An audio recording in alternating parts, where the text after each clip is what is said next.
Assalamualaikum warahmatullahi wabarakatuh.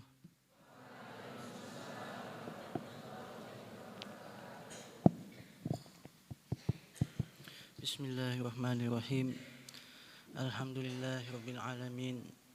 Wassalatu wassalamu ala asrafil anbiya'i wal mursalin sayyidina wa maulana Muhammadin wa ala alihi wa sahbihi ajma'in. Amma ba'du. Yang terhormat segenap Dewan Juri Kontes Dakwah Al-Hidayah, segenap pengurus Pondok Pesantren Hidayatul Tulab, kepada semua santri Pondok Pesantren Hidayatul Tulab, baik santri pondok formal maupun pondok salaf yang dirahmati oleh Allah. Pertama-tama marilah kita panjatkan puji syukur kita kehadirat Allah Subhanahu wa taala dengan bacaan Alhamdulillahirabbil alamin. Shalawat besertaan salam kita tujukan kepada Nabi kita, Nabi Muhammad, dengan bacaan Allahumma sholli ala Sayyidina Muhammad. Semoga di akhirat nanti kita dikumpulkan dengan Nabi Muhammad dan kita mendapatkan syafaat dari Nabi Muhammad SAW. Hadirin hadirat segenap pengurus dan semua santri Pondok Pesantren Hidayatul Tulab, rangkaian kegiatan KDA sudah kalian ikuti dan juga sudah dilaksanakan. Saya sendiri juga mengikuti dan juga memantau kegiatan ini yang sudah saya katakan dan bisa saya katakan sudah lumayan baik. Ya, mungkin yang perlu ditingkatkan itu adalah isi agar apa yang dibicarakan itu adalah lebih berbobot lagi. Jadi nanti ketika akhir tahun itu ya diusahakan bisa lebih berbobot lagi dalam segi isi itu. Selanjutnya saya juga mengucapkan selamat kepada juara yang sudah sukses menjadi juara dalam KDA ini. Bisa dikatakan kalian ini adalah sudah menjadi pemenang, sudah menjadi juara. Ini adalah menjadi barometer atau tolak ukur bagi santri-santri yang lainnya. Maka perlulah kita ketika sudah mencapai suatu tujuan itu adalah mensyukuri nikmat kita kepada Allah Subhanahu wa taala.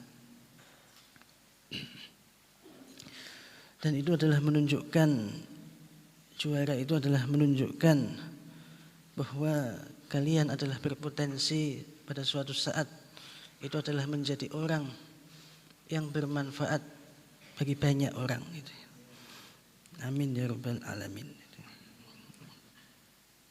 Tetapi seperti yang dikatakan oleh guru saya dulu pernah mengatakan bahwa apapun yang sudah kita capai, apapun yang sudah kita hasilkan, yang sudah kita dapatkan, kita harus selalu ingat bahwa itu adalah mahdhu fadli, adalah murni anugerah dari Allah, murni pemberian dari Allah, bukan dari selain Allah. Tetapi juga kepada yang masih belum juara, yang masih di bawah juara 3, itu ya jangan merasa putus asa, tetap optimis, tetap memiliki himmah yang tinggi karena kesempatan kalian masihlah banyak. Selama kalian ini masih mondok di pondok pesantren, selama kalian belum tamat, belum boyong dari pondok pesantren, masih banyak kesempatan. Masih banyak kesempatan untuk mendapatkan poin-poin selanjutnya. Maka dari itu kita doakan ya kita semuanya, ya saya dan kalian semuanya, baik yang mengikuti acara KDA maupun yang menonton saja, ini adalah akhirnya adalah bisa menjadi dai dan daiyah yang diridhoi oleh Allah Subhanahu wa taala. Itu adalah tujuan akhir kita. Hadirin segenap pengurus dan semua santri Pondok Pesantren Hidayatul Thulab, perlu saya ingatkan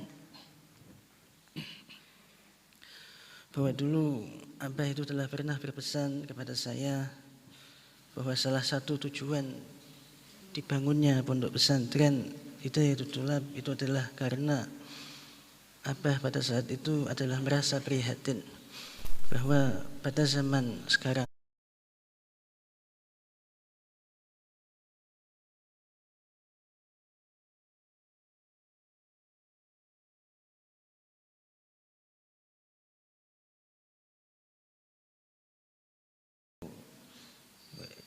banyak itu yang dai-dai sudah dakwah kemana-mana, banyak yang mengikuti sampai ribuan, tapi yang disampaikan kok malah tidak benar, malah menyesatkan seumpamanya.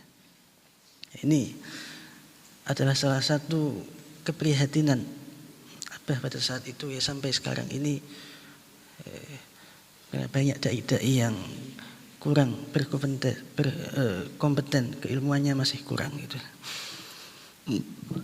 Maka di dalam suatu dakwah itu adalah membutuhkan dua bekal seperti yang dikatakan. Yang pertama adalah seperti yang dikatakan di dalam Al-Quran, Qul hadhihi sabili ud'u ilallahi ala basiratin.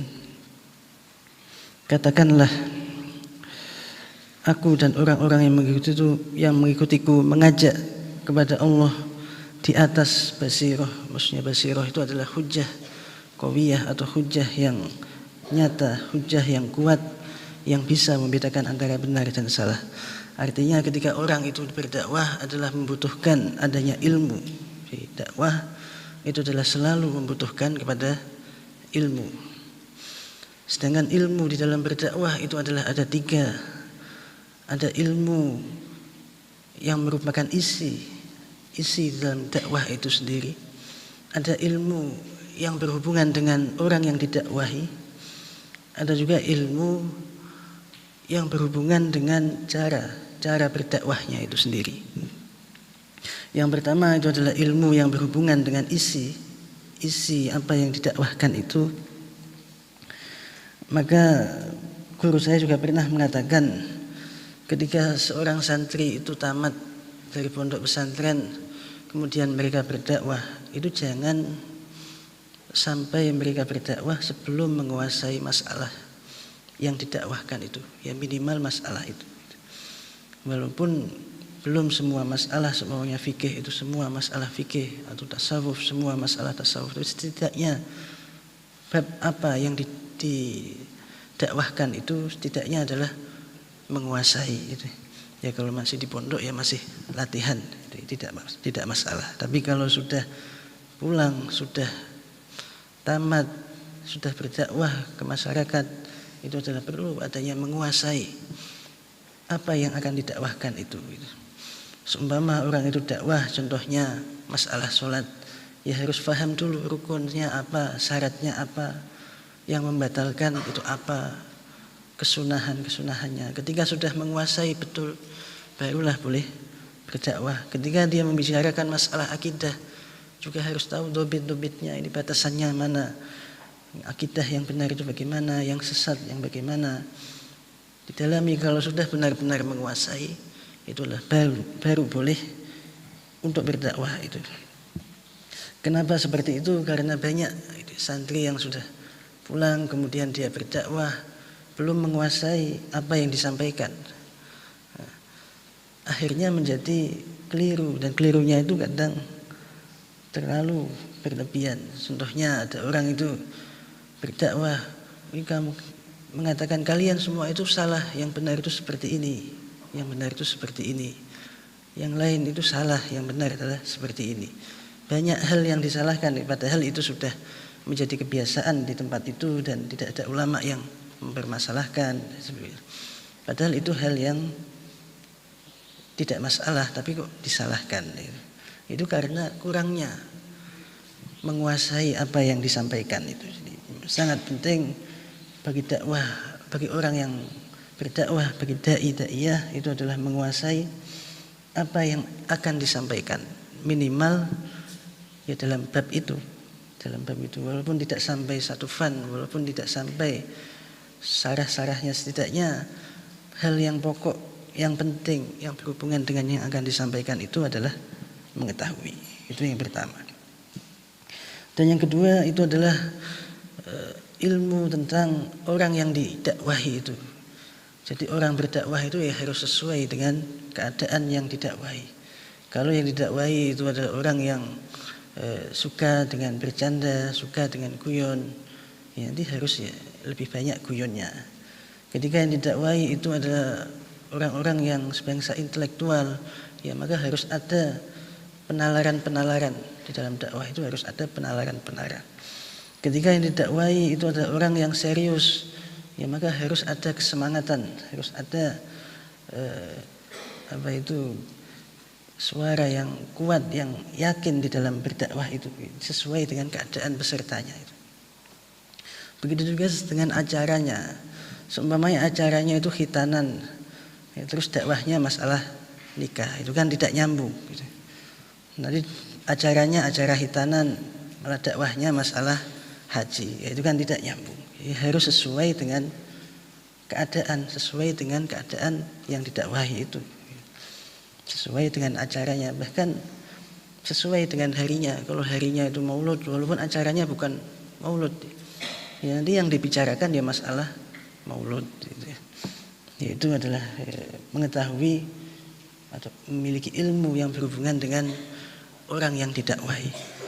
Yang nomor 3 juga hal yang penting bahwa dalam dakwah itu adalah mengetahui cara di dalam berdakwah itu. Seperti yang dikatakan dalam Al-Quran, ud'u ila sabili rabbika bil hikmah wal mau'izatil hasanah.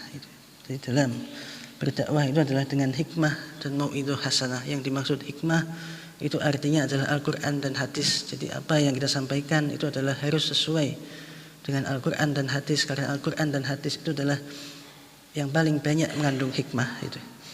Dan yang kedua itu adalah bil mau'izatil hasanah. Menurut sebagian ulama yang dimaksud dengan mau'izatul hasanah itu adalah dakwah al-layyin al-latif laisa fihi ikrah.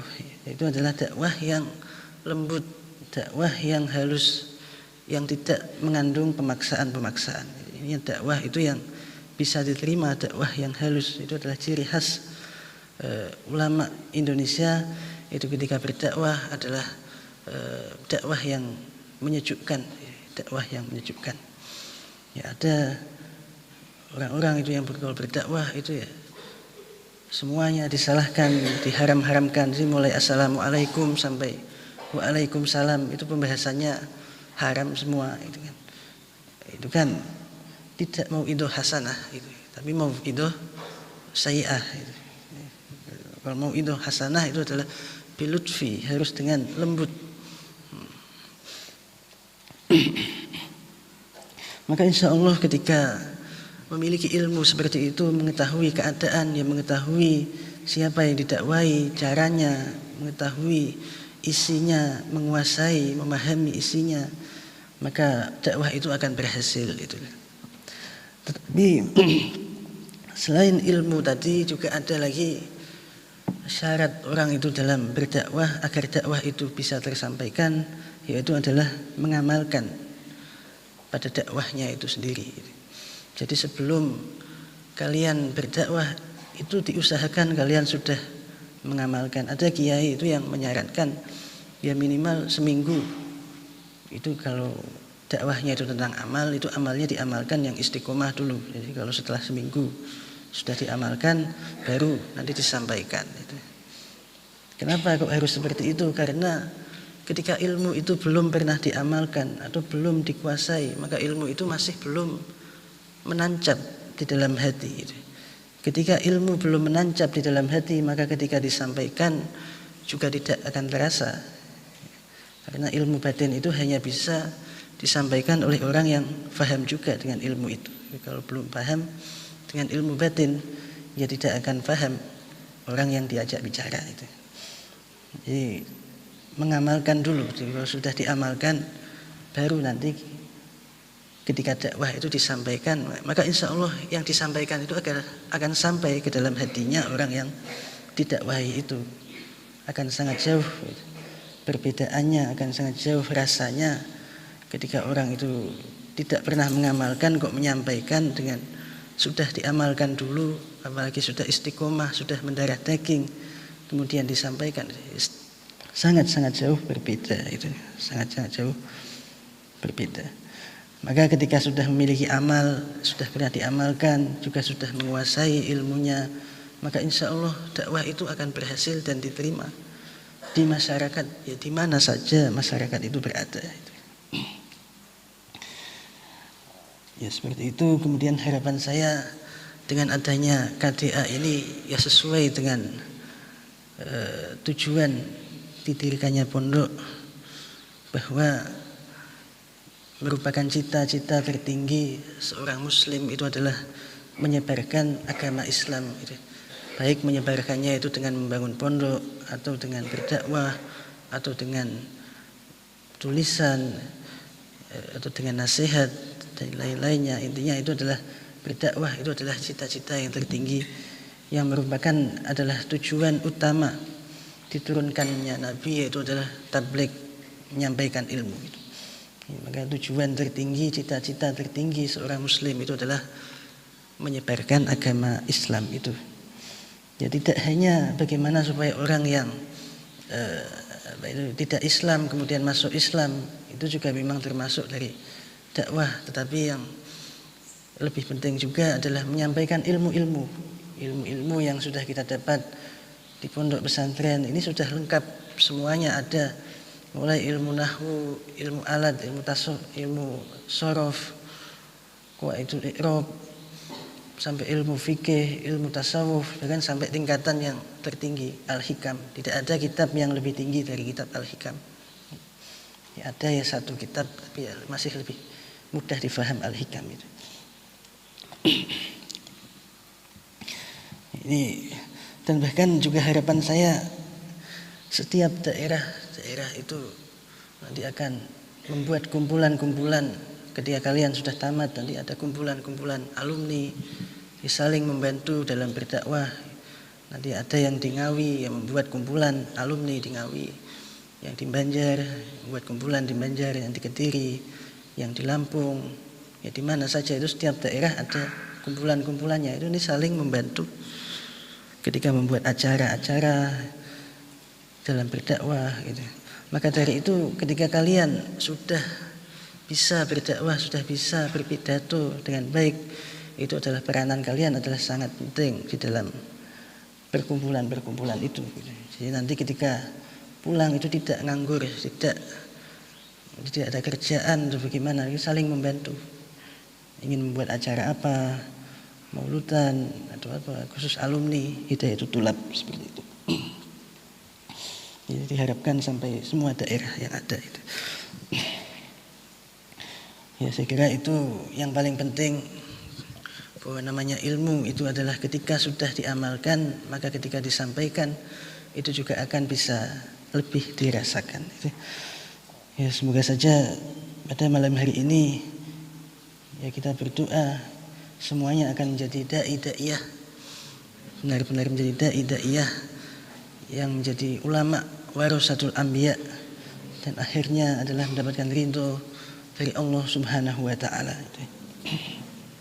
Ya mari kita tutup acara ini dengan bacaan Al-Fatihah. Semoga kita dimudahkan di dalam thalabul ilmi, di dalam menyempurnakan ilmu-ilmu yang akan kita pelajari di pondok pesantren. Ila hadiniyah wa ala kulli niyatin sholihah. Al-Fatihah.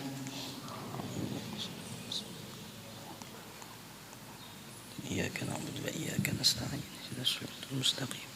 Shiratal ladzina an'amta 'alaihim ghairil maghdubi 'alaihim waladdallin. Amin. Alhamdulillahirabbil alamin hamdan yuwafi ni'amahu wa yukafi mazidah. Ya rabbana lakal hamdu kama yanbaghi li jalali wajhika wa 'azimi sultanik. Allahumma shalli wa sallim ala sayyidina Muhammadin salatan tunjina biha min jami'il ahwali wa afat وتقضي لنا بها جميع الحاجات وتطهرنا بها من جميع السيئات وترفعنا عندك على الدرجات وتبلغنا بها أقصى الغايات من جميع الخيرات في الحياة وبعد الممات. اللهم إنا نسألك العفو والعافية والمعافاة والسلامة الدائمة في الدين والدنيا والآخرة.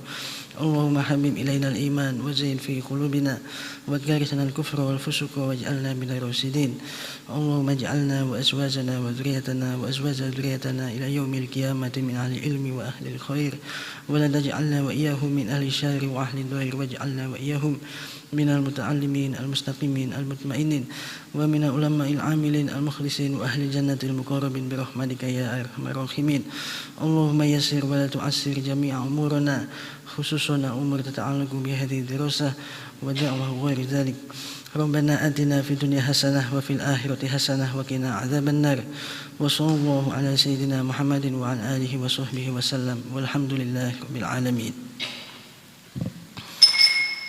Sekian yang bisa saya sampaikan, kurang lebihnya mohon maaf. Wassalamualaikum warahmatullahi wabarakatuh.